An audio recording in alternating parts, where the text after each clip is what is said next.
Movie में हम देखते हैं कि एक किलर टॉयज बनाने वाले आदमी का मर्डर कर देता है, लेकिन इस आदमी का मर्डर करना इसकी लाइफ की सबसे बड़ी गलती होती है, क्योंकि इस आदमी ने जो टॉयज की सेना बनाई थी वो उसके पीछे पड़ जाती है उसे मारने के लिए। आखिर ये टॉयज इस किलर से अपने मालिक की मौत का बदला कैसे लेती है, चलो जानते हैं इस मूवी एक्सप्लेनेशन वीडियो में। मूवी की स्टार्ट में हम एक जेसन नाम के आदमी को देखते हैं, जो की एक बहुत ही खतरनाक किलर होता है। ये पैसों के लिए लोगों की जान लेता है।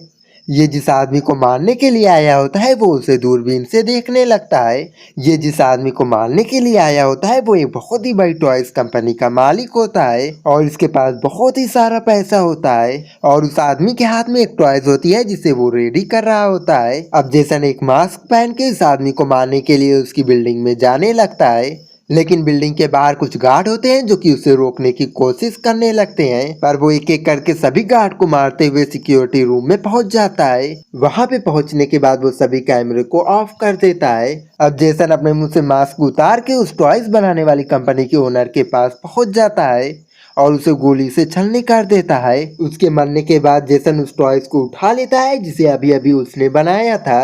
यहाँ पे उसे एक टूटी हुई तस्वीर मिलती है जो कि उस टॉयज बनाने वाली ओनर की माँ की थी, और अब वो उस टॉयज को लेकर अपने घर के लिए निकल जाता है और उस तस्वीर के ऊपर कुछ लिखा होता है, लेकिन जेसन उसे ध्यान नहीं देता है। और इसके साथ ही वो अपने क्लाइंट को भी बता देता है कि मैंने उस आदमी को मार दिया है जिसे तुमने कहा था मारने के लिए। जेसन जैसे ही एयरपोर्ट पे पहुंचता है तब वो देखता है कि उसने जिस आदमी को मारा था उसकी न्यूज पूरी दुनिया में फैल चुकी है। यहाँ पे वो एक लड़की को देखता है जिसके पास एक टॉय होती है और ये सेम टू सेम वैसा ही टॉय है जो कि उसने उस टॉय बनाने वाले ओनर के घर पे देखा था। ये देखकर वो थोड़ा सा हैरान हो जाता है, लेकिन वो इस पे ज्यादा ध्यान नहीं देता है। जब वो बाकी लोगों की ओर देखता है तब वो देखता है कि सेम टू सेम वैसी ही टॉय उनके पास भी है जैसा कि उस ओनर के घर पे भी रखी थी। अब जेसन अपने घर में पहुंचता है और उस टॉयज को अपने घर में रख देता है जो कि उसने उस मरने वाले आदमी के घर से लाया था, क्योंकि वो जिस आदमी का मर्डर करता है उसके घर से कुछ ना कुछ चीज उठा के ही लेकर आता है ताकि वो उस आदमी की यादगार में अपने घर में सजा सके।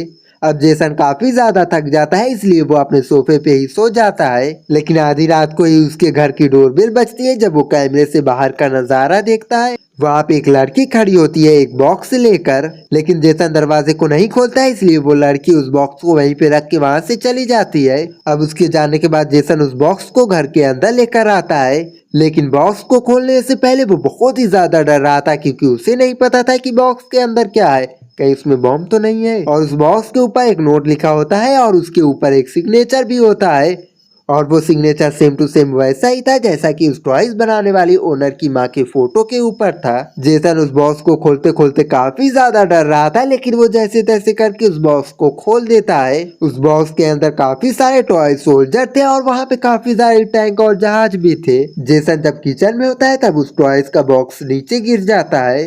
ये देखकर जेसन काफी ज्यादा हैरान होता है क्योंकि उसने बॉक्स को काफी ज्यादा सेफ्टी से रखा हुआ था। जेसन जब उस बॉक्स के पास आके देखता है तब वो देखता है कि उसमें से टॉयज की आर्मी गायब है। ये देखकर वो और भी ज्यादा परेशान हो जाता है। इसके अलावा उसके घर में काफी ज्यादा अजीब चीजें हो रही थी, जैसे कि उसके घर के पर्दे खुद से ही मूव करने लगते हैं और साथ ही उसके घर की लाइट खुद से ऑन ऑफ होने लगती है। जेसन की नजर अपने घर के केबल पे पड़ती है जो कि किसी ने काट दी थी, लेकिन तभी एक सोल्जर आके उसके पैर के ऊपर हमला कर देता है। जेसन अपने पैर में से उस हथियार को बाहर निकाल के देखता है, तब वो समझ जाता है कि इन सब के पीछे उस टॉयज आर्मी का हाथ है। जब वो अपने टेबल के नीचे झांक के देखता है जितनी सारी टॉयज आर्मी थी वो उसके चेहरे के ऊपर गोलियों से हमला कर देती है। वो जल्दी से पीछे हटता है, लेकिन टॉयज आर्मी उसके ऊपर एक मिसाइल छोड़ देती है जो कि उसके टांग में जाके लगता है। वो जल्दी से वहां से भागता है। वो देखता है कि उसकी टांग में बहुत ही ज्यादा चोट लग गई है और उसके फेस पे छोटी छोटी गोलियां लगी हुई है। जेसन मिरर के अंदर से ही उस टॉयज आर्मी को देखने की कोशिश करता है।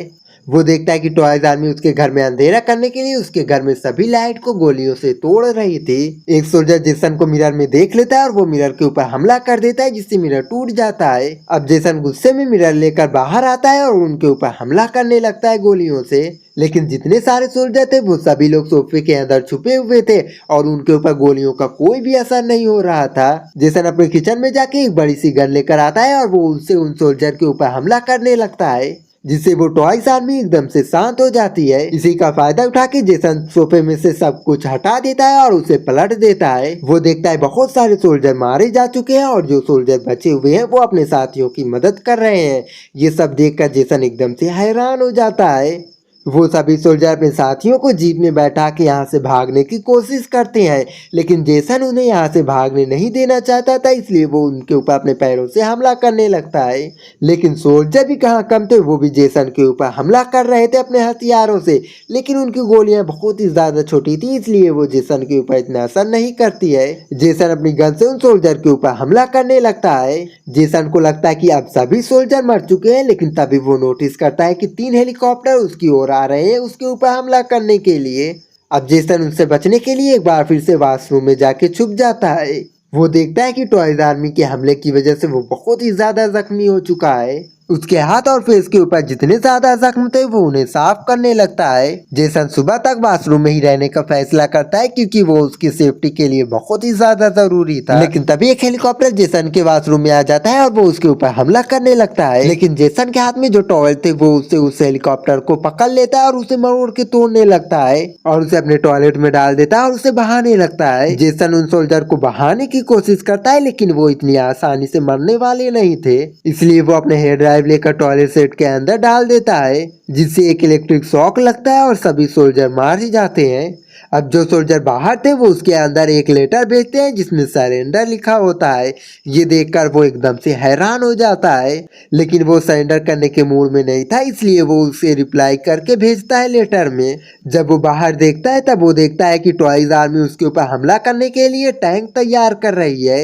अब इससे पहले कि वो कुछ समझ पाता, टॉयज आर्मी टैंक से उसके ऊपर हमला करने लगती है, जिससे देखते ही देखते दरवाजा टूट जाता है। जेसन अपनी जान बचाने के लिए खिड़की से बाहर जाता है, लेकिन वो यहाँ से कूद नहीं सकता है क्योंकि वो 14वें माले पे है। अब वो बालकनी तक पहुंच जाता है, लेकिन तभी एक और हेलीकॉप्टर आके उसके ऊपर हमला कर देता है। लेकिन जेसन के पास एक गन थी, वो उसे उस हेलीकॉप्टर के ऊपर फायर करता है, जिससे वो हेलीकॉप्टर वहीं पे क्रैश हो जाता है। दूसरी तरफ सोल्जर विंडो के ऊपर अपनी गन तान के जेसन के आने का इंतजार करने लगते हैं, लेकिन जेसन अंदर आके उनके ऊपर हमला कर देता है, जिससे काफी सारे टॉयज आर्मी वहां से भागने लगते हैं। लेकिन बहुत सारे सोल्जर अभी भी लगातार उसके ऊपर हमला किए जा रहे थे। अब वो एक लाइटर और फायर स्प्रे लेकर उन सोल्जर को जला देता है और जेसन एक एक करके उन सभी सोल्जर को मारने लगता है, और जो सोल्जर उसके घर में छुपे हुए थे वो उन्हें भी मारने लगता है। और उन सभी को मारने के बाद वो उन सभी को गिनने लगता है, जिसके बाद उसे यकीन हो जाता है कि सभी सोल्जर मारे जा चुके हैं। लेकिन बॉक्स के ऊपर बोनस सरप्राइज लिखा हुआ था, जिसपे वो ध्यान नहीं देता है। अब वो इत्मीनान से जाके पुल में नहाने लगता है, लेकिन तभी पुल के अंदर जेसन के हाथ की नस कट जाती है। वो बाहर आके देखता है कि उसके हाथ में बहुत ही ज्यादा खून निकल रहा है। अब वो खुद से ही अपने कटे हुए हाथ को सिलने लगता है।